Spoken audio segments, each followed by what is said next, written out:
Hello Patriots, and welcome to the channel once again. On today's video, we're going to be documenting 10 ways that Andy Beshear has been operating as a literal dictator or tyrant to the Commonwealth. And when we look back at these 10 things, individually they may not seem so bad, but when we look at all 10 of them together, I think by the end you're going to say, well, sure enough, Mr. Watts, these are all of the classic things that dictators indeed do. And having the freedom taken away, I don't know about you guys, it's making me upset, it's driving me a little bit crazy. And if you feel that way too, don't worry about it because this is natural, it's even a biblical position. Notice what the Bible says in Ecclesiastes chapter 7 and verse number 7. Oppression maketh a wise man mad. And it's not just talking about angry here with the word mad. It basically drives you crazy. And that's what's been happening. And I think a lot of freedom-loving patriots have been driven a little bit crazy by what's been going on. So here, now let's document 10 ways that Governor Andy Beshear has literally been acting and behaving the way that tyrants do. First of all, one thing that tyrants do is tyrants can just make up their own laws. That's what dictators do. They will just say, today I declare this is the law, and that's the way that it is. And what have we seen happen with Andy Beshear in the past 4 or 5 months? Well, the legislature is out of session, so he is just making up executive orders. He will literally get on TV, say something, have somebody write it down. He will dictate it to them. They'll write it down. And then the next day, it's enforced as if it is a law. If you can literally say and they dictate down what you're saying is law, that is the very definition of a dictator. No legislative process whatsoever. The people in the Kentucky Senate and Kentucky House of Representatives have repeatedly and publicly asked, let us come into session so that we can have say. This is the branch of government that's closest to the people, are wanting to have a say in making the laws, and yet we have the dictator saying, no, I will declare what laws are and then I will enforce them. Number 2 on the countdown is a dictator and a tyrant will have control of the media. Well, what have we seen for the past 5 months during this virus? The media has given Andy Beshear an hour of free TV time. They were doing it for nearly every single day now for months, an hour and sometimes more than that at a time on multiple stations.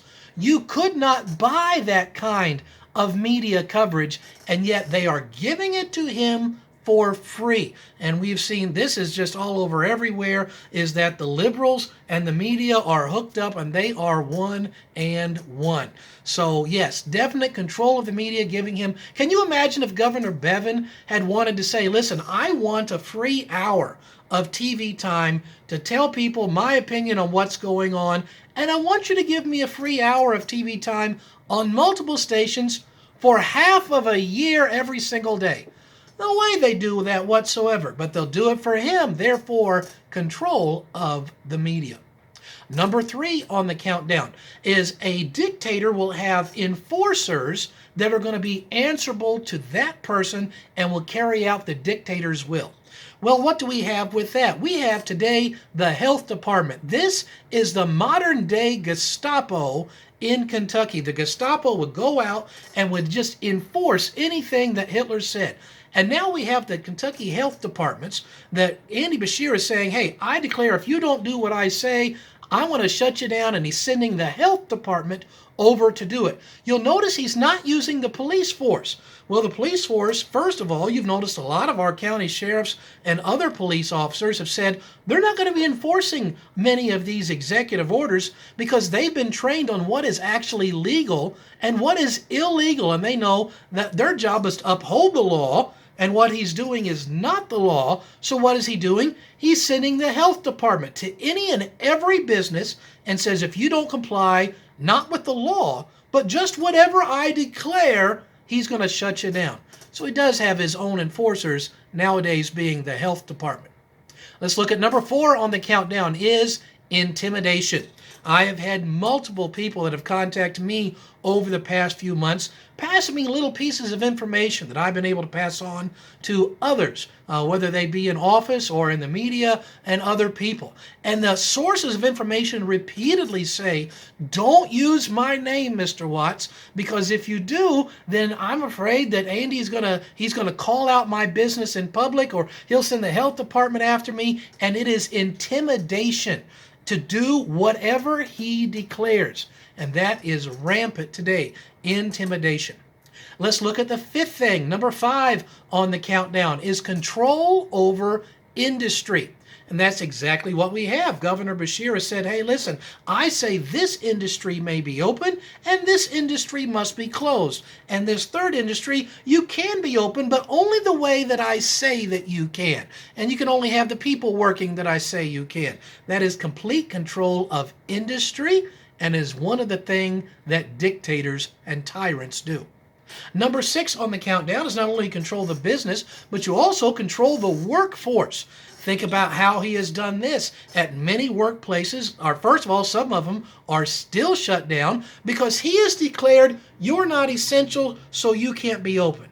And then some people says, oh, you can open back up, but you can only have 50% of your normal workforce actually working. And so he has just declared who can be in the workforce and who cannot. And it's caused all kinds of problems, which leads us to the 7th thing that dictators do. Dictators will make the people increasingly dependent upon the government of which they are the head. How has Andy Beshear done this? He has skyrocketed unemployment in Kentucky, which has made a huge glut of Kentuckians now be dependent upon the government to have any source of income. We now have more than 900,000 Kentuckians that are now out of work, that have sought unemployment insurance benefits. And we still have vast majorities of them that have received nothing. Think about that for those of you who are still getting some kind of an income. There are hundreds of thousands of Kentuckians that used to have a job, but now have had no income for months, and they can't even get unemployment for months. People whose house payment is way past due, their water bill is way past due, electric, everything is past due, and still have yet to get anything, and they are dependent more and more upon the government for their supply. One of the things that dictators do is make vast groups of the people dependent upon the government which the dictator controls. Let's look at the 8th thing that dictators often do, is they were wanting to limit the size and groups that can get together, because, hey, you get too many people together, they might be doing things that you don't like, and there might be a little movement started. How has Andy Beshear done this? Well, first of all, he tried to make it illegal where you couldn't protest him up at the Capitol, and thank goodness we were able to defeat that, but we had to literally take that to the courts, and the courts have to force him from saying that's illegal and using the police to harass those who would protest. And then he had the ruling where you couldn't have more than 10 people at any location in any one gathering. And then he's like, well, hey, I'm going to loosen it up, and I'm going to give you freedom to have up to 50 people, limiting the size of how many people can get together, even in your own home or in your own backyard. That is the thing that tyrants and dictators do. Let's talk about the 9th thing on the list, and that is dictators control travel. What's one of the very first executive orders that Andy Beshear put out for this virus was the travel ban. He's like, you are not allowed to leave the state. You're not allowed to come into the state if you're from somewhere else. And if you do, you have to be quarantined for 2 weeks. He doesn't quarantine you because you have tested positive for the virus. That might have given him some legitimacy. He's just saying, just because you didn't obey my orders, though there's no evidence whatsoever that somebody driving across the state line necessarily has the virus at all. Quarantining perfectly healthy people. Why? Just because they didn't obey his declarations and his orders. These are things that dictators do. And then let's look at the 10th thing on our list. Number 10 is how dictators, you ever notice how dictators will always isolate themselves from the people and keep the people away from them because they don't want to be bothered with them? Well, the Kentucky Capitol for 200 years has been called the People's House. However, it's not the People's House anymore because Andy Beshear won't let the people in. Oh, the people can go to Walmart, and the people can go to work some places, and the people can go to all these other stores, but you're not allowed to go into the people's house. That is only for him. And then there was a bunch of people that came up and protested against him. And you may have even heard some of their protesting when he was giving his presentations one time in a press conference. Well, he decided the people are too close, so he roped off that area of the Capitol where you can't even stand outside the back part of the Capitol near the press conference room because he might hear you. But he could still hear them when they would show up farther away. So did you notice that he moves the press conferences to the Supreme Court chambers, which is way up on one of the higher levels of the building, and he isolated himself from the people. And now you know what he's doing. He's building a fence that's going to go around the governor's mansion to keep the people farther away. Is this because it's not safe? No, he has security that is with him and with his family 24/7. And this fence that he is installing is a grand total of 4 feet high. So this really isn't going to provide any security for someone who really wanted to do harm to the governor. No, it's just a way to keep the people away. Mostly a 4-foot fence keeps law-abiding citizens away, isolating himself the way that Cuban leaders and dictators have done for multiple years. And these are all things Andy Beshear has done and is currently doing. And I tell you what, even though we've done 10, you've stuck to the end of the video, I'll give you a bonus thing at no additional charge to you and completely gluten-free.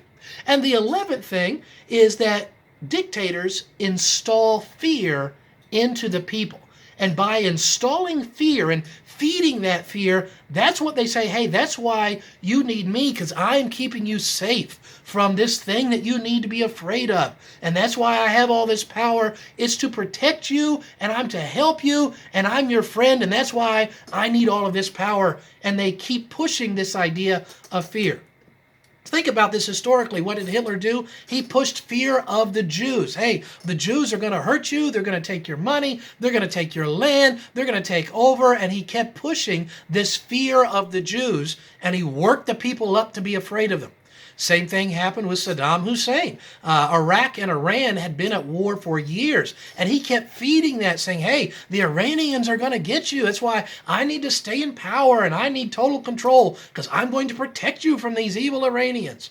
What are we seeing nowadays? Kim Jong-un, he's saying, hey, I need total power because I'm protecting you from the South Koreans, and I'm protecting you from the Americans who are going to bring this wicked prosperity to you. Because if you look at South Korea, it's a very prosperous modern nation. North Korea is a very desolate, oppressed nation. Throughout history, dictators install fear to the people, saying, hey, you need to be afraid of something, and that's the reason I am here, because I'm here to protect you from this terrible thing that would get you if I wasn't here. And what's Andy Beshear doing with this? He's trying to install fear of the virus. And the longer it goes, I think the less and less people are buying it anymore. If you actually look at the numbers, there's a big problem. Andy Beshear keeps saying that the number of cases are skyrocketing, and yet the number of deaths are not. Number of deaths across the country are going down. In Kentucky, they've either been down to some days of 0 people. If the number of cases was skyrocketing, then the number of deaths should be skyrocketing as well. But they are not. He's trying to install fear when it's not justified. And think about this. If you actually look at the number of people who they say have had it through cases versus the number of people who died from it, it means the survival rate of this thing is 99.5%. And that gets as high as 99.8% if you're younger than 70 years old. Do I really need to be afraid of a virus that has a 99.8 survival rate? I don't think so. Do I really have to have a vaccine for a virus with a 99.8% survival rate? None whatsoever. So there is the top 10 reasons that Andy Beshear is and has been and continues to act like a dictator, with one bonus one to boot. Well, I hope that you will take this information and you'll do something with it. There's a great quote from Edmund Burke who said, "The only thing that's needed for evil to triumph is for good people to do nothing. Just go along with it." Well, you can do something by helping to spread word about these things and push back how you can. I'm all the time posting things on Facebook about this, ways that you can help spread the word. If you'd like to get a hold of me on Facebook, you'll need to use my public page. My personal page has been filled up. The public page is lee.watts.kentucky. Just go there, make sure to hit the like button and the follow button to make sure you'll be notified the next time that something comes out. And until next time, this is Lee Watts for Patriot Point. Stand strong, Kentucky.